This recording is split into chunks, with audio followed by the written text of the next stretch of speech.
سامعین محترم، جس کے لیے یہ محفل سجی ہے، جس کا عشاء کی بات سے انتظار ہو رہا ہے، انہی شخصیت کو دعوت دینے لگا ہوں جو بیان فرمائیں گے شان ابو بکر صدیق رضی اللہ تعالی عنہ پر۔ ابو بکر کون ہے؟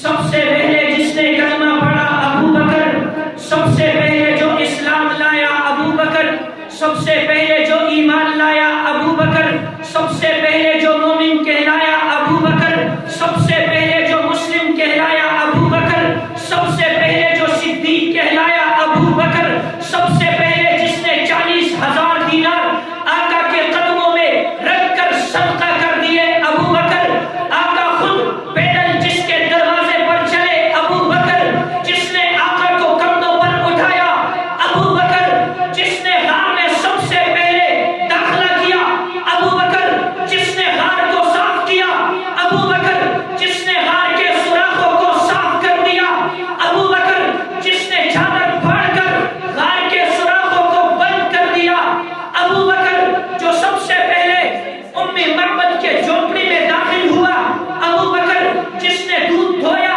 آقا کو پیش کیا خود خوش ہوا ابو بکر۔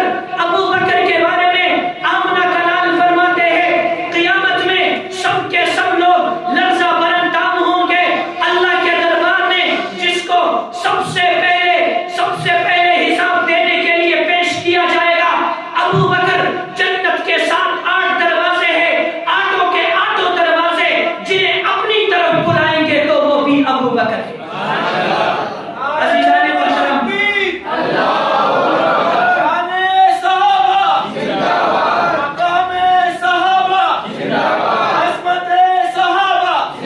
محترم، بلا تاخیر میں اپنے معزز مہمان کو دعوت دینے لگا ہوں حضرت مولانا مفتی حسنین شاہ صاحب، جو کہ خلیفہ مجاز ہے، وکیل اعناف حضرت مولانا الیاس گھمن صاحب دامت برکاتہم العالیہ کا تشریف لاتے ہیں حضرت مولانا مفتی حسنین صاحب دامت برکاتہم العالیہ۔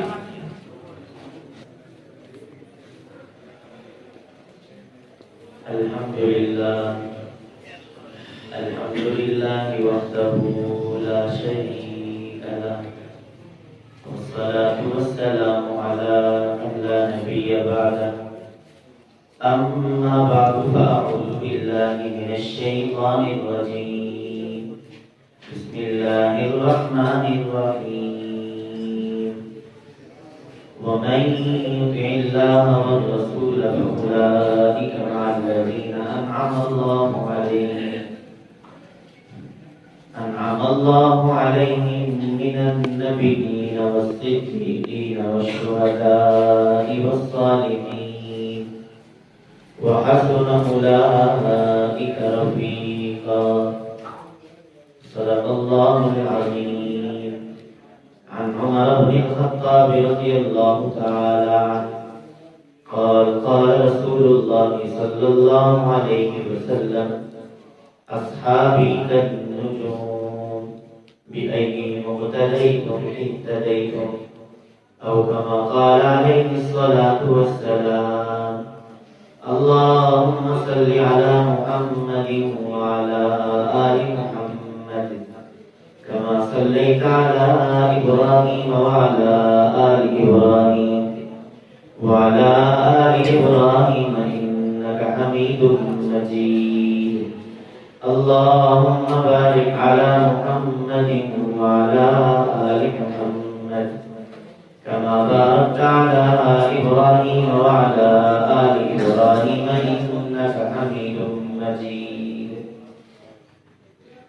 جا زندگی مدینہ سے جھونکے ہوا کے لا، جا زندگی مدینہ سے جھونکے ہوا کے لا، شاید کہ حضور خفا میں منا کے لا، کچھ ہم بھی اپنا چہرہ باطن سنوار لیں، کچھ ہم بھی اپنا چہرہ باطن سنوار لیں، ابو بکر سے آئینہ عشق و وفا کے لا۔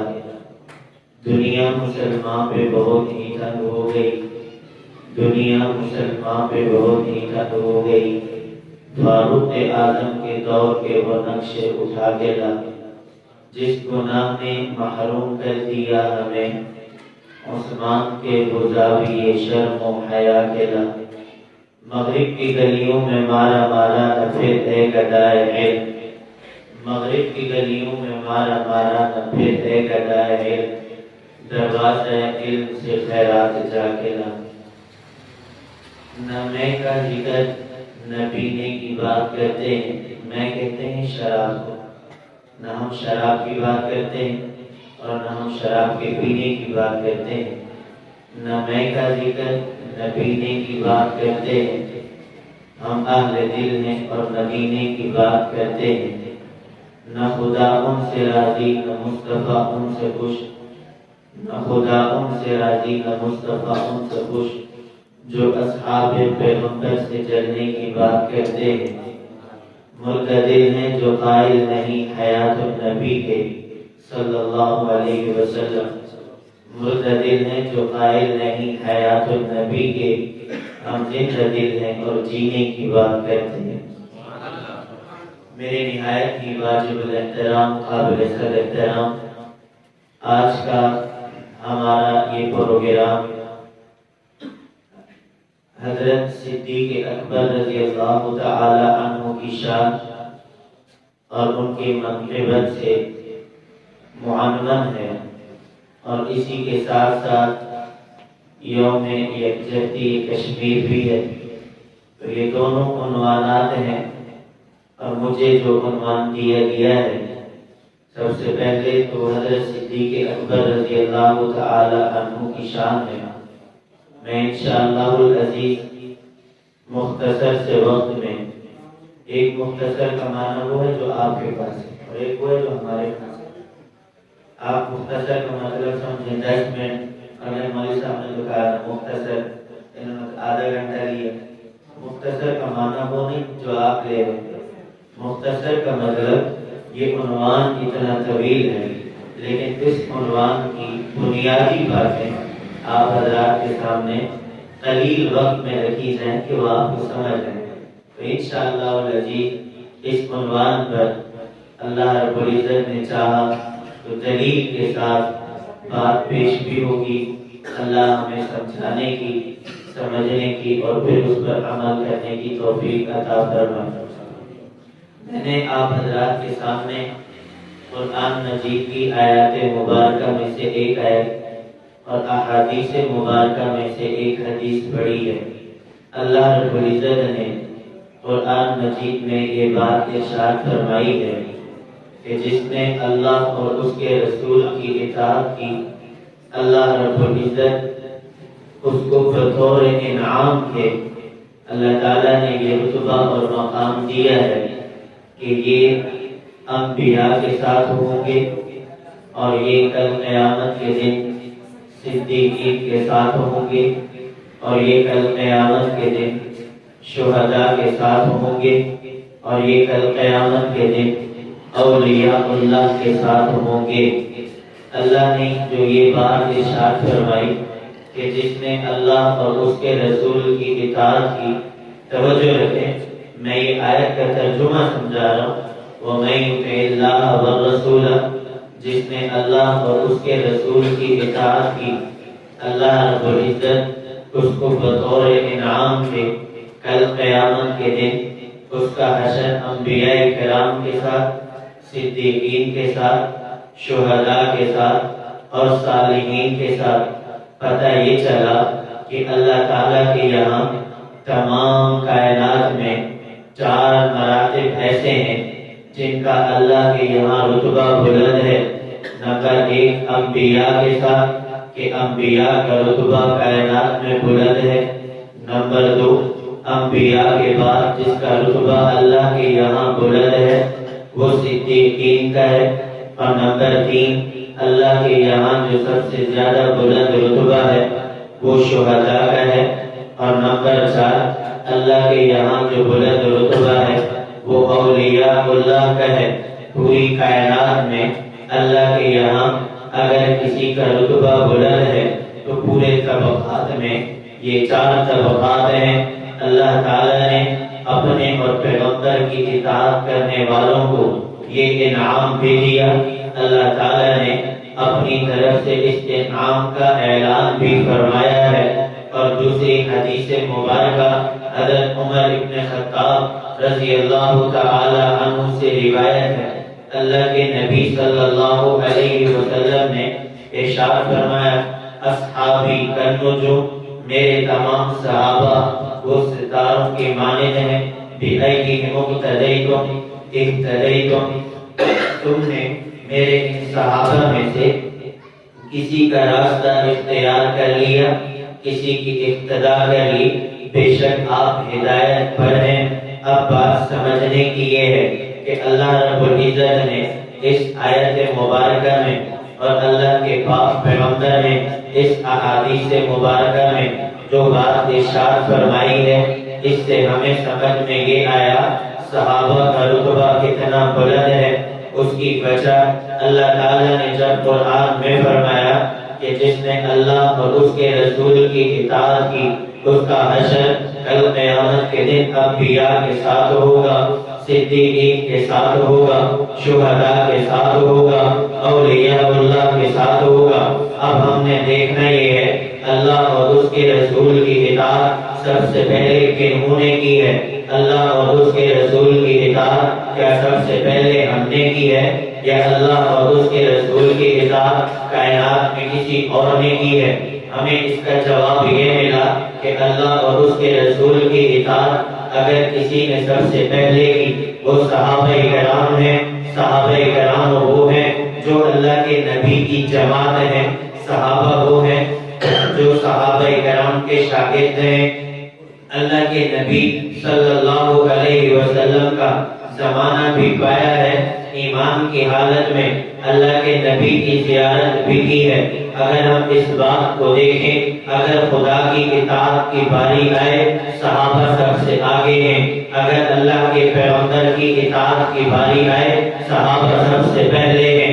اگر سچائی اور صداقت کی باری آئے، صحابہ سب سے پہلے ہیں۔ اگر شہادت کی باری آئے، صحابہ سب سے پہلے ہیں۔ اگر ولایت کی باری آئے، صحابہ سب سے پہلے ہیں۔ یہ جو 4 صفات ہیں، ان چاروں صفات میں باری اگر صدیق کی صداقت کی ہو تو سارے صحابہ، حضرت صدیق اکبر بھی صدیق ہیں، حضرت عمر فاروق بھی صدیق ہیں، حضرت عثمان بھی صدیق ہیں، حضرت علی بھی صدیق ہیں۔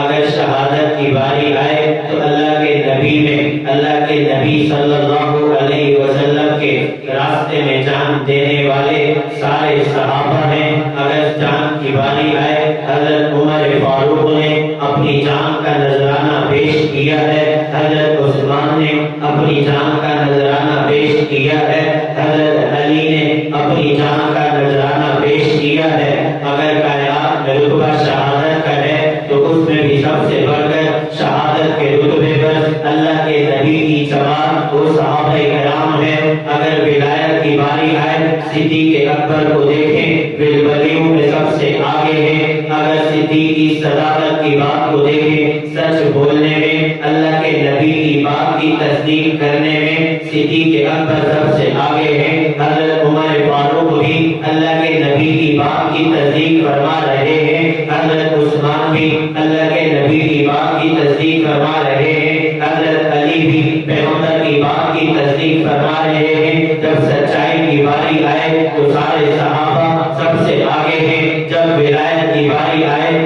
سارے صحابہ وہ سب سے آگے ہیں۔ لیکن توجہ رکھنا، جب صدیق کی صداقت کی باری آئے تو سچائی میں نبوت کے بعد سب سے بڑھ کر رتبہ حضرت صدیق اکبر کا ہے۔ اگر شہادت میں سب سے بڑھ کر باری آئے تو رتبہ تمام صحابہ میں حضرت صدیق اکبر کا ہے۔ اگر ولایت میں سب سے بڑھ کر باری آئے تو ولیوں میں سب سے بڑھ کر حضرت صدیق اکبر ہے۔ اسی وجہ سے خدا نے صدیق اکبر میں یہ تینوں صفات رکھی ہیں۔ یہ صفات باقی صحابہ میں بھی، لیکن صدیق اکبر میں یہ تینوں صفات سب سے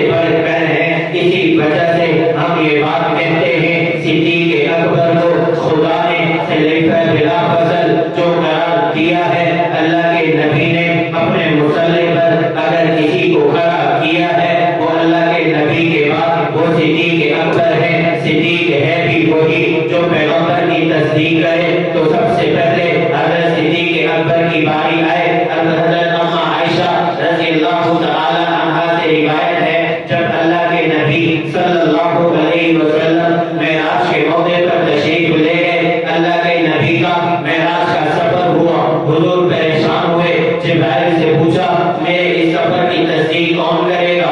جب میں زمین پہ جاؤں گا میں یہ واقعہ سناؤں گا. میری بات کسی نے نہیں مانی. حضرت جبرائیل نے فوراً کہا اے پیغمبر آپ زمین پر تو پہنچے. آپ کی سچائی کی گواہی دینے والے آپ کی بات کو لینے والا صدیق زمین پہ موجود ہے.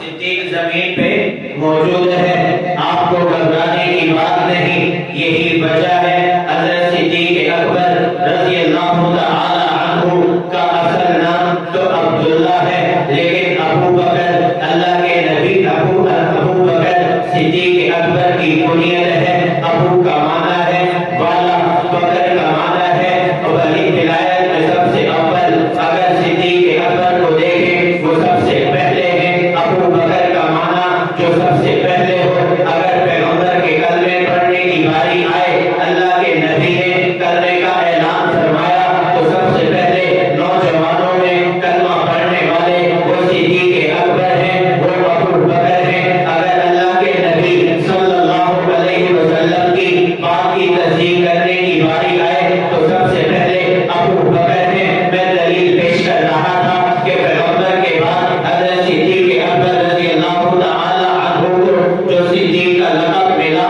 جو صدیق کا مطلب والذی جاء بالصدق وصدق به اولئک هم المتقون. حضرت صدیق اکبر کو عتیق من النار کا لقب دیا گیا. ایک لقب صدیق ہے جس کا مطلب سچ بولنے والے. ایک مطلب صدیق کا یہ ہے جو پیغمبر کی بات کی تصدیق کرنے والے. حضرت صدیق اکبر کا دوسرا لقب عتیق ہے جس کو اللہ نے دیا. یہ رتبہ یہ ہے کہ صدیق اکبر وہ ہیں جو آگ سے محفوظ ہیں. عتیق من النار کا مطلب یہ ہے والذی جاء بالصدق جو پیغمبر پر اترے گا اللہ کے نبی کے ساتھ فرمائیں گے وصدق به صدیق اکبر اس کی تصدیق کریں گے. حضرت صدیق اکبر نے پیغمبر کے معراج کے واقعے کی یوں تصدیق کی ہے. محدثین نے لکھا جب اللہ کے نبی معراج کے واقعے سے دوبارہ تشریف لے آئے, معراج کا سفر ختم ہوا, اللہ کے نبی نے صبح یہ سفر بیان کرنا شروع کیا. ایک شخص صدیق اکبر کی خدمت میں پیش ہوا اور کہنے لگا کیا تم اس بات کی تصدیق کرتے ہو کہ اتنے رات کے سفر میں تھوڑے سے بغل میں زمینی سفر بھی ہو, تھوڑے سے بغل میں آسمانی سفر بھی ہو, فرشتوں سے ملاقات بھی ہو, انبیاء سے ملاقات بھی ہو اور انبیاء کو نماز بھی پڑھائی ہو, بیت المقدس میں سارے انبیاء جمع ہوئے ہوں, خدا کا دیدار بھی ہوا ہو, جنت بھی دیکھی, جہنم بھی دیکھی, ساتوں آسمان بھی دیکھے, سب کا نظارہ کیا, یہ تھوڑے سے وقت میں کیسے یہ ہو سکتا ہے؟ حضرت صدیق اکبر نے پوچھا ذرا یہ بتاؤ یہ واقعہ نقل کرنے والا کون ہے؟ اس نوجوان نے جواب میں ارشاد جواب میں کہا کہ یہ وہی پیغمبر ہے جس کا تم کلمہ پڑھتے ہو, جسے تم لا الہ الا اللہ محمد رسول اللہ جس کا تم کلمہ پڑھتے ہو, اسے اپنا نبی اور رسول مانتے ہو. حضرت صدیق اکبر نے جب اس کی یہ بات سنی کہا ہاں میں صدیق اکبر ہوں, میں پیغمبر کی بات کی تصدیق کروں گا. اس کی وجہ یہ ہے میں نے کلمہ اپنی آنکھ کا نہیں پڑھا کہ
دنیا میں ایک طبقہ اٹھے گا جو صدیق اکبر کی صداقت پر شک کرے گا، ایک طبقہ اٹھے گا جو اس کو صحابی نہیں مانے گا۔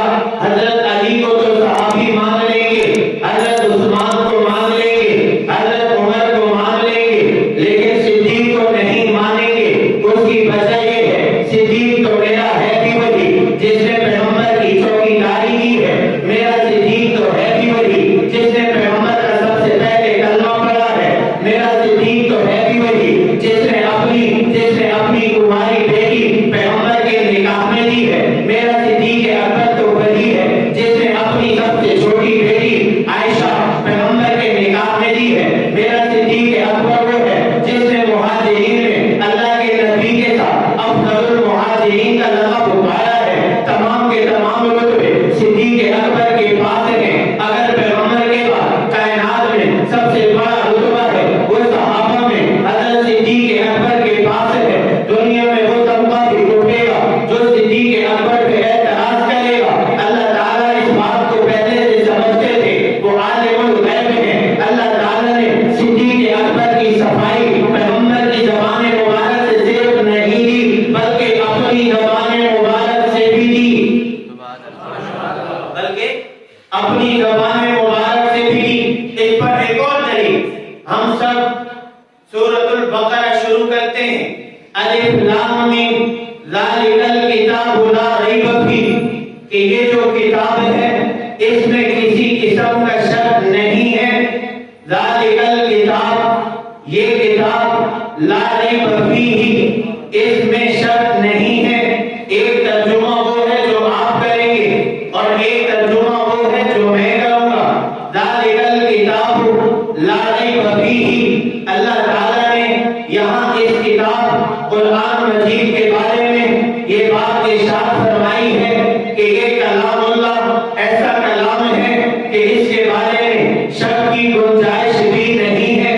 اب سوال یہ ہے کہ یہ جو قرآن مجید ہمارے سامنے محفوظ ہے، 2 گتوں کی شکل میں ہے، 30 پاروں کی شکل میں ہے، کاغذ پر چھپا ہوا ہے، یہ اللہ کے نبی کے دور میں یہ قرآن مجید اس طرح نہیں تھا۔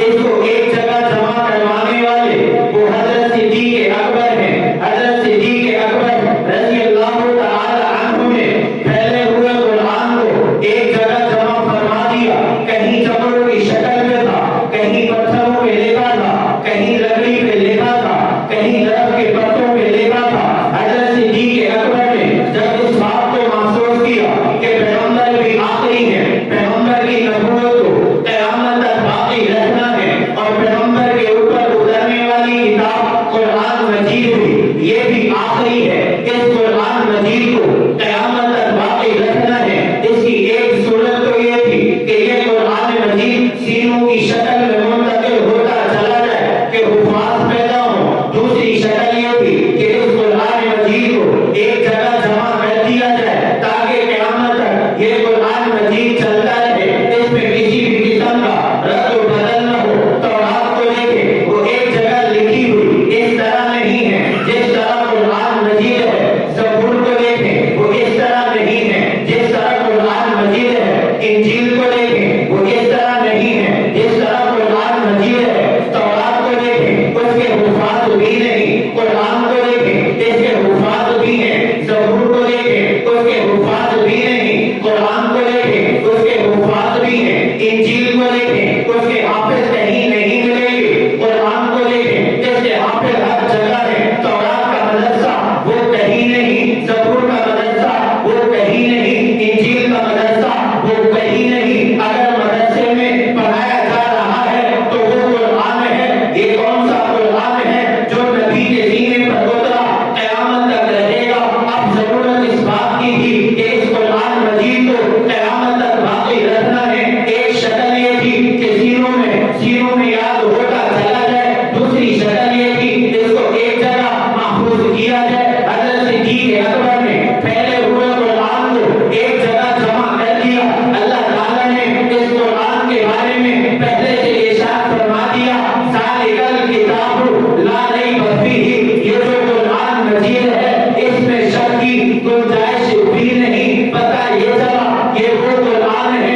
کہ یہ تو قرآن مجید نبی کے سینے پہ اترا، صحابہ نے اسے یاد کیا، یہ تو اس طرح لکھا ہوا تو نہیں تھا، اگر یہ لکھنے کی ضرورت محسوس ہوتی تو اللہ کے نبی خود لکھوا دیتے نا۔ حضور کے دور میں علماء بیٹھے ہیں، محققین ہیں، ذرا آپ جا کے دیکھ لیں کہ یہ قرآن مجید کب جمع ہوا؟ صدیق اکبر کے دور میں جمع ہوا۔ قرآن صدیق اکبر کے دور میں ایک جگہ جمع ہوا کتابی شکل میں، اللہ نے اس کی صداقت کی گواہی پہلے سے دے دی کہ ذالک الکتاب لا ریب فیہ، جو قرآن میں نے اپنے محبوب کے سینے پہ اتارا، اس قرآن کو صدیق اکبر نے کتابی شکل میں لکھا تو اللہ تعالیٰ نے یہ نہیں فرمایا ذالک الکلام لا ریب فیہ، اللہ نے فرمایا ذالک الکتاب لا ریب فیہ، کہ جس قرآن کو کتابی شکل میں صدیق اکبر جمع گئے تھے اس میں شک کی گنجائش بھی نہیں۔ کہ ہمیں اس قرآن پہ اعتماد نہیں، ہمیں اس قرآن پہ یقین نہیں، تو اسی قرآن کی گواہی، اسی کی سچائی جس کو صدیق اکبر نے جمع کیا اللہ نے خود دے دی، تو تم کیسے کہہ سکتے ہو اس قرآن پہ ہمیں ایمان نہیں؟ پہلے اس قرآن پہ ایمان لاؤ گے، صدیق کی صداقت کو مانو گے تو قرآن لوگے، اگر صدیق کی صداقت پہ شک کرو گے تو قرآن کا پہلا پارہ، قرآن کی دوسری سورت سورۃ البقرہ بھی تم نہیں پڑھ سکتے۔ اگر صدیق کی صداقت پہ شک کرنا ہے تو پھر اس قرآن پہ اعتماد نہیں ہوگا۔ تو میں بات یہ کر رہا تھا کہ حضرت صدیق اکبر رضی اللہ تعالی عنہ پیغمبر کے صحابہ میں سب سے بڑے صحابہ ہیں۔ اللہ تعالیٰ نے اپنے پیغمبر میں، اللہ تعالیٰ نے زمین پر اپنی نمائندگی کے لیے انبیاء کرام علیہ الصلوۃ والسلام کو چنا۔ اللہ تعالیٰ نے زمین پر اپنے پیغمبر کی نمائندگی کے لیے صحابہ کرام کو چنا، اور مزے کی بات یہ ہے اللہ تعالیٰ نے جتنے نمائندوں کی تعداد، انبیاء کرام یہ اللہ کے نمائندے ہیں۔ رسول کا مطلب یہ ہے جو خدا سے احکامات کو لے لیتا ہے، امت تک پہنچا دیتا ہے، یہ رسالت ہے۔ جو ہم کلمہ پڑھتے ہیں لا الہ الا اللہ محمد الرسول اللہ، یہ محمد الرسول اللہ، یہ رسول اللہ کا مطلب یہ ہے اللہ سے احکامات کو لے لینا، امت تک پہنچا دینا۔ نبی وہ ہوتا ہے جو خدا کی طرف سے نمائندہ ہوتا ہے۔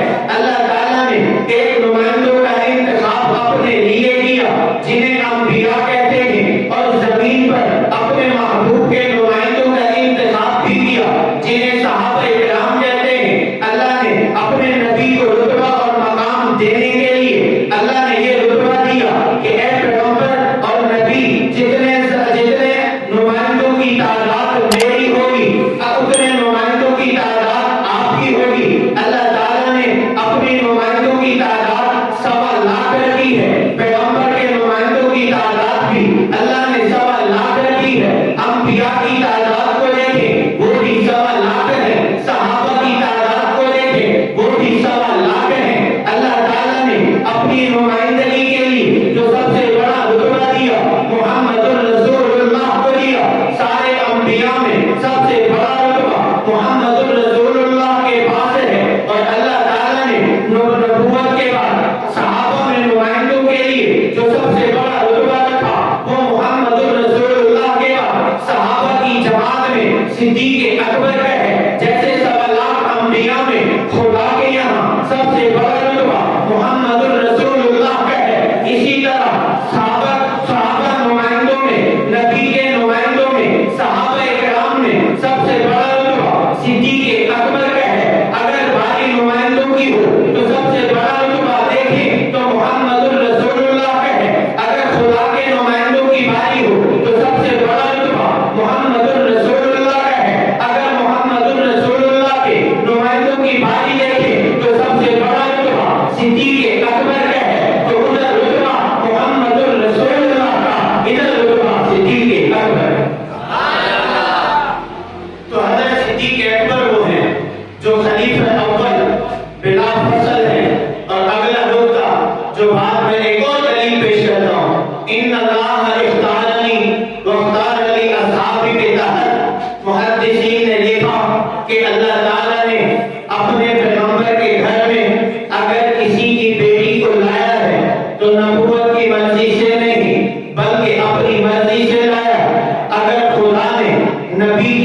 بیٹی کو کسی کے گھر رخصت کیا ہے تو نبوت کی مرضی سے نہیں بلکہ خدا کی مرضی تھی، جس کو آپ یوں سمجھیں کہ اگر نبی نے اپنے گھر میں کسی کی بیٹی کو لا کر کسی کو سسر بنایا ہے تو سسر کا انتخاب یہ خدا کی طرف سے تھا، بیوی کا انتخاب بھی خدا کی طرف سے تھا۔ اگر نبی نے اپنی بیٹی کسی کے گھر دی ہے، کسی کو اپنا داماد بنایا ہے اور کسی کے سسر بنے ہیں تو انتخاب بھی خدا کی طرف سے تھا۔ نہ نبی نے اپنی بیٹی کا انتخاب اپنی طرف سے کیا بلکہ نبی نے اپنی بیٹی کا انتخاب اگر کسی گھر کا کیا ہے تو خدا کا انتخاب تھا۔ اگر صدیق اکبر کی بیٹی عائشہ پیغمبر کے گھر آئی ہے، صدیق اکبر سسر بنے ہیں، اللہ کے نبی داماد بنے ہیں، حضرت عائشہ پیغمبر کی بیوی بنی ہے تو انتخاب خدا کی طرف سے تھا۔ اگر پیغمبر کے گھر میں حضرت حفصہ حضرت عمر کی بیٹی آئی ہے، حضرت عمر سسر بنے ہیں، حضرت حفصہ یہ بیوی بنی ہے، حضرت اللہ کے نبی حضرت عمر کے داماد بنے ہیں تو یہ انتخاب بھی خدا کی طرف سے تھا۔ اگر اللہ کے نبی نے اپنی بیٹی عثمان کے گھر دی ہے، حضرت عثمان کو اپنا داماد بنایا ہے تو یہ انتخاب بھی خدا کی طرف سے تھا۔ اگر اللہ کے نبی نے اپنی بیٹی علی کے گھر دی ہے تو یہ بھی انتخاب خدا کی طرف سے تھا۔ پتہ یہ چلا اگر اللہ کے نبی کسی کو سسر بنائے تو فیصلہ خدا کی طرف سے ہوتا ہے، اگر اللہ کے نبی کسی کو داماد بنا لے تو فیصلہ خدا کی طرف سے ہوتا ہے۔ اس کی وجہ یہ ہے نبوت کا انتخاب بھی خدا کی طرف سے، صحابیت کا انتخاب بھی خدا کی طرف سے۔ اگر پیغمبر کسی کو سسر بنائے تو انتخاب خدا، اگر پیغمبر کسی کو داماد بنائے تو انتخاب خدا۔ صدیق اکبر پیغمبر کے سسر، انتخاب خدا۔ حضرت عمر پیغمبر کے سسر، انتخاب خدا۔ حضرت عثمان پیغمبر کے داماد، انتخاب خدا۔ حضرت علی پیغمبر کے داماد، انتخاب خدا۔ انبیاء کا انتخاب بھی خدا کے پاس ہے، صحابیت کا انتخاب بھی خدا کے پاس ہے، نبی کے گھر کے رشتوں کا انتخاب بھی خدا کے پاس ہے۔ جس کا انتخاب خدا کرے ہمیں اس پر بھی شک نہیں، جس کا انتخاب نبوت کرے ہمیں اس پر بھی شک نہیں۔ اگر خدا نے اپنے نمائندوں کا انتخاب 1.25 لاکھ انبیاء کا کیا، سارے انبیاء کو مانتے ہیں، اگر نبی نے سارے صحابہ کو اپنا صحابی مانا ہے تو تب بھی انتخاب خدا کا تھا۔ نہ ہمیں خدا کے انتخاب پہ شک، نہ ہمیں نبی کے نمائندوں پہ شک۔ خدا کے نمائندوں پہ شک کرو گے ایمان چلا جائے گا، نبی کے نمائندوں پہ شک کرو گے ایمان چلا جائے گا۔ ایمان ہے بھی وہی، خدا کے نمائندوں کو مانو، سارے انبیاء کو مانو، ایمان ہے بھی وہی، نبی کے سارے صحابہ کو مانو، یہ ایمان ہے۔ یہ ایمان نہیں کہ کسی نبی کو مانو کسی کا انکار کر دو، یہ ایمان نہیں۔ یہ بھی ایمان نہیں کہ نبی کے کچھ نمائندوں کو مانو کچھ کو نہ مانو۔ مسلمان وہی ہے کہ خدا کے نمائندوں 1.25 لاکھ انبیاء کو بھی پورا مانے گا، نبی کے نمائندے صحابہ کرام کو بھی پورا مانے گا۔ جو نہیں مانتا وہ اپنے ایمان کی فکر کرے۔ ہم مسلمان ہیں، خدا کے نمائندے بھی سارے انبیاء کو پورا مانیں گے، نبی کے نمائندے صحابہ کو بھی پورا مانیں گے۔ سبحان اللہ! ہم پورے مسلمان ہیں، پورا مسلمان ہے بھی وہی جو سارے انبیاء کو بھی مانے، سارے صحابہ کو بھی مانے۔ جو آدھے انبیاء کو مانے وہ بھی بے ایمان ہے، جو آدھے صحابہ کو مانے وہ بھی بے ایمان ہے۔ تو ایمان ہے بھی وہی۔ کوئی اپنے آپ کو مومن کہے اور پھر یہ بھی کہے کہ میں تو 4 اور 5 کو مانتا ہوں، اور کوئی اپنے آپ کو مومن بھی کہے اور یہ کہے کہ میں تو صرف 4 انبیاء کو مانتا ہوں باقیوں کو نہیں۔ تو یہ انتخاب خدا پہ اعتراض ہے، خدا کے انتخاب پہ اعتراض کرو گے ایمان چلا جائے گا۔ میں نے آپ حضرات کے سامنے شان صدیق اکبر رضی اللہ تعالی عنہ پر مختصر سی گفتگو فرمائی ہے۔ اللہ رب العزت ہم سب کو اس پر عمل کرنے کی توفیق عطا فرمائے، اور اللہ رب العزت تمام انبیاء، تمام صحابہ، تمام شہداء، تمام اولیاء اللہ کو ماننے کی توفیق عطا فرمائے۔ میں آج کے اس پروگرام کے جناب محمد قاسم صاحب اور JTI کی انتظامیہ اور ہمارے علماء کرام خصوصاً حضرت مولانا دوست محمد صاحب، حضرت مولانا بلال صاحب دامت برکاتہم العالیہ، اہل علاقہ کی پوری JTI اور JUI کا مشکور ہوں کہ جنہوں نے آج کے اس عنوان میں عظمت صحابہ کا عنوان رکھا اور پھر حضرت صدیق اکبر کا عنوان رکھا۔ میں ایک بات کہتا ہوں، ہمارے حضرت الشیخ متکلم اسلام حضرت مولانا محمد الیاس گومن دامت برکاتہم العالیہ بھی وہی جملہ ارشاد فرماتے ہیں، پورا دین ہمارا ہے، سب جماعتیں ہماری ہیں، پورا دین ہمارا ہے، ہم پورے دین کو مانتے ہیں۔ عظمت صحابہ یہ عنوان بھی ہمارا، عظمت علماء یہ عنوان بھی ہمارا، تو پورا دین ہم علماء دیوبند کا ہے۔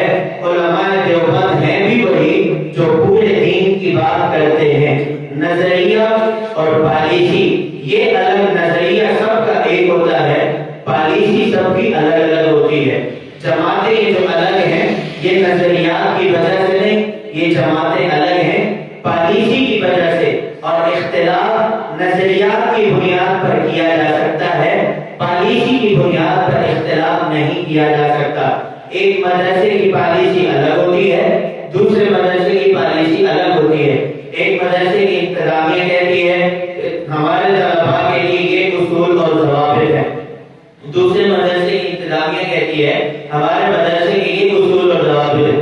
یہ مدرسہ بھی ہمارا، یہ بھی ہمارا۔ اب ہم یہ نہیں کہہ سکتے کہ ان دونوں کا آپس میں اختلاف ہے، نہیں، بلکہ یہ دونوں ایک ہی ہیں، دونوں کے طریقہ کار الگ ہیں، اور ہمارے علماء پورے دین کی بات کرتے ہیں۔ اگر اس پر میں آپ کو دلیل دوں نا تو پھر آپ کو شاید بات سمجھ میں آ جائے۔ ہمارے یہاں اللہ تعالیٰ نے جو دین کا کام لیا ہے وہ علماء دیوبند سے لیا ہے۔ دین تین چیزوں کا نام ہے، نمبر 1 عقائد، نمبر 2 اعمال، اور نمبر 3 اخلاقیات۔ اور پورا بنیادی اسلام کا خلاصہ وہ دو چیزیں، عقائد اور اعمال۔ علماء دیوبند کے پاس پورا دین ہے، عقائد کی بات بھی کرتے ہیں، اعمال کی بات بھی کرتے ہیں۔ اگر دنیا میں کسی کو اپنا بچہ پڑھانا ہو تو اس کے لیے دینی مدارس اللہ نے دیے ہیں۔ اگر کوئی بڑی عمر کا ہو جائے اور اس کو دین کے ساتھ وابستگی چاہیے تو اس کے لیے تبلیغی جماعت ہے، اللہ نے ہمیں وہ بھی دی ہے۔ اگر کوئی نوجوان دنیا میں رہ کر کسی سیاسی جماعت کے ساتھ منسلک ہونا چاہے تو اللہ نے وہ جماعت بھی ہمیں عطا کی ہے، وہ جمعیت علماء اسلام ہے۔ اور اگر ہمارے دلوں میں زنگ لگ جائے اور ہم اللہ سے دور ہو جائے، اس کے لیے اللہ اور خانقاہوں کی ضرورت ہو تو اللہ نے ہمیں خانقاہیں بھی دی ہیں۔ اور اگر ہمیں کسی عقیدے اور مسئلے پر دلیل چاہیے اور اعتراض ہو اور اس کو دور کرنا ہو، اللہ تعالیٰ نے اس کے لیے ہمیں دینی ادارہ، ہمارا ادارہ مرکز اہل سنت والجماعت سرگودا دیا ہے۔ ایک جگہ کام بچوں کو پڑھانے کا ہے، یہ دینی مدرسہ یہ بھی ہمارا ہے۔ ایک جگہ کام وہ تبلیغی جماعت کا ہے، تبلیغی جماعت بھی ہماری ہے۔ ایک جگہ کام سیاست کا ہے، سیاست بھی ہماری ہے۔ ایک جگہ کام اللہ کرنے کا ہے، یہ بھی ہماری ہے۔ اور ایک جگہ عقائد پر اور مسائل پر ہمیں دلیل چاہیے، یہ بھی ہمارے ادارے ہیں۔ اگر بات دینی مدارس کی تھی، اللہ نے دینی مدارس بھی علماء دیوبند کو دیے ہیں۔ اگر اللہ تعالیٰ نے تبلیغی جماعت کو رکھنا تھا، عوام کو ہدایت دینی تھی، اللہ نے یہ زہرہ بھی علماء دیوبند کے سر پہ رکھا۔ تبلیغی جماعت بھی علماء دیوبند کی ہے۔ اگر خانقاہوں کا نظام چاہیے، اللہ کرنی ہو، اس کے لیے بھی اللہ تعالیٰ نے خانقاہیں علماء دیوبند کو دی ہیں۔ اگر سیاست میں جانا ہو، اچھی اور پاکیزہ سیاست چاہیے، جھوٹ سے پاک چاہیے، اس کے لیے اللہ تعالیٰ نے جمعیت علماء اسلام بھی دی ہے۔ اور اگر اس سے بڑھ کر آپ کو عقائد اور مسئلے پر دلیل چاہیے، اللہ تعالیٰ نے اس کے لیے ہمیں سرگودا مرکز اہل سنت والجماعت بھی دیا ہے۔ اگر دینی مدارس کی بات ہو، یہ بھی علماء کے پاس ہیں۔ خانقاہوں کی بات ہو، یہ بھی علماء کے پاس ہیں۔ سیاست کی بات ہو، یہ بھی علماء دیوبند کے پاس ہے۔ عقائد کی بات ہو، یہ بھی علماء دیوبند کے پاس ہے۔ یہ سب کے سب دین کے کام تھے، کہ علماء دیوبند پورے دین کی بات کرتے ہیں. اسی وجہ سے اللہ تعالیٰ نے یہ پانچوں چیزیں بھی علماء دیوبند کے پاس رکھی ہیں. مدارس میں علماء دیوبند سے آگے بڑھ کر کسی کا مدرسہ نہیں، خانقاہوں میں علماء دیوبند سے آگے بڑھ کر کسی کی خانقاہ نہیں، سیاست میں جمعیت علماء اسلام سے آگے بڑھ کر کوئی سیاسی جماعت نہیں، عقائد میں آگے بڑھ کر ہم سے آگے کوئی نہیں، تبلیغی جماعت میں آگے بڑھ کر ہم سے آگے کوئی نہیں. اس کی وجہ اللہ تعالیٰ نے علماء دیوبند کو وہ علماء دیے ہیں جو دینی مدارس بھی سنبھالتے ہیں. اللہ نے علماء دیوبند کو وہ علماء دیے ہیں جو خانقاہوں میں بیٹھ کر اللہ اللہ بھی کرواتے ہیں. اللہ نے علماء دیوبند کو وہ علماء دیے ہیں جو تبلیغی جماعت کی صورت میں عوام کی رہنمائی بھی کرتے ہیں. اللہ نے ہمیں وہ علماء بھی دیے ہیں جو ہمارے عقائد پر دلائل پیش کرتے ہیں. اللہ نے ہمیں سیاست کے لیے علماء بھی دیے ہیں اور اس میں بھی سیاست کا امام مولانا فضل الرحمان دیا ہے کہ نہیں؟ ہمیں کوئی حفظ میں مانتا تھا، کوئی ہمیں تدریس میں مانتا تھا، کوئی اللہ اللہ میں مانتا تھا، لیکن آج کی دنیا نے سیاست میں بھی ہمیں آگے مان لیا. بتاؤ یہ صحرا کس کے پاس ہے؟ یہ علماء دیوبند کے پاس ہے. اسی وجہ سے یہ علماء دیوبند کی حق اور صداقت اور سچائی کی دلیل ہے، مستقل دلیل ہے کہ ہم سے آگے بڑھ کر کوئی نہیں، ہم سے آگے جرأت والا کوئی نہیں، ہم سے آگے ڈر کوئی نہیں. کوئی بھی میدان ہو ہمیں سب سے آگے دیکھو گے، کوئی بھی میدان ہو ہم پیچھے نہیں ہٹیں گے. ہم تعصب سے ہٹ کر ہم ریشم کی طرح مضبوط ہیں. ہمیں ہاتھ لگاؤ گے ہم نرم نظر آئیں گے، لیکن ہمیں توڑنے کی کوشش کرو گے ہم ٹوٹیں گے نہیں. ریشم کے رسے کی طرح ہم مضبوط ہیں. اسی وجہ سے اگر آج کے دور میں کوئی عالم سیاست کی جنگ لڑ رہا ہے اس کا ساتھ دینا چاہیے. اگر آج کے دور میں کوئی دینی کام کر رہا ہو اس کے مخالفت کے بجائے اس کا ساتھ دینا چاہیے. اگر اہل حق کی صف میں کھڑے نہیں ہو سکتے تو اہل حق کی مخالفت بھی نہ کرنا. اہل حق کے صف میں کھڑے ہو جاؤ گے، کل قیامت کے دن اللہ تمہیں انہی کے ساتھ اٹھائیں گے. اللہ کی قسم میں یہ بات کہتا ہوں، ہمارے پاس پاکستان میں ہماری جنگ لڑنے والے، دینی مدارس کی جنگ لڑنے والے، خانقاہوں کی جنگ لڑنے والے، امت مسلمہ کی جنگ لڑنے والے، ہماری مساجد کی جنگ لڑنے والے. آج ملک پاکستان میں ہم آزاد ہیں، دین کی بات کر رہے ہیں. اگر ہم آزاد ہیں اللہ کی قسم ایک جماعت کی بنیاد پر آزاد ہیں جو جمعیت علماء اسلام ہے. ہندوستان کے علماء نے یہ بات کہی تھی ایک مجلس میں، کاش کہ ہمیں خدا نے ہندوستان میں فضل الرحمان دیا ہوتا، آج ہم بھی آزاد ہوتے. ہم بھی اس بات پہ شکر کرتے ہیں، اے اللہ آج آپ نے ہمیں فضل الرحمان دیا ہے. ہم خدا کی قسم دینی امور میں آزاد ہیں. ہم بس کمرے میں دین کی بات کرتے ہیں، وہ اسٹیج پہ گرج کر ہماری حفاظت کی بات کرتا ہے. ہم یہاں بیٹھ کر دین کی حفاظت کی بات کرتے ہیں. وہ بھارت کی حفاظت کی بات کرتا ہے، وہ ملک کی حفاظت کی بات کرتا ہے. وہ ہمارے لیے ہے، ہم اس کے ساتھ ہیں، ہم مولانا کے ساتھ ہیں اور انشاءاللہ العزیز تا ہم قیامت رہیں گے. اللہ رب العزت ہم سب کو عمل کی توفیق عطا فرمائے. وآخر دعوانا ان الحمد للہ رب العالمین.